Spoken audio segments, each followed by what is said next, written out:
How to use Klarna on Amazon. So in this video, I will show you how to do that. Just follow a few easy steps. Now let's get started. Now, first of all, open the Klarna app and make sure to log into your account. After that, tap on Shop tab. So at the bottom of the screen, tap on Shop tab. In the search bar, type Amazon. So select Amazon of the search results. This will open Amazon inside the Klarna app. After that, tap Pay with Klarna. So tap on the Pay with Klarna button. This will let you create a one-time card.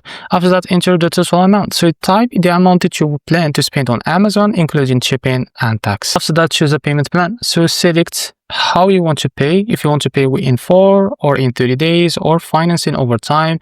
Now then tap Create a Card. So after that, Klarna creates a one-time card. So Klarna will show a virtual card with a number, expiry date, and CVV. Copy this information in a safe place to go back to. So after that, shop on Amazon. So still in the Klarna app, go to Amazon, add the item to your card, and go to checkout. After that, use the Klarna card to pay. At the payment, choose credit or debit card. Pass the card or Klarna one-time card details. Complete your purchase. So this is how to use Klarna on Amazon. If you found this video helpful, please like and subscribe. See you next video.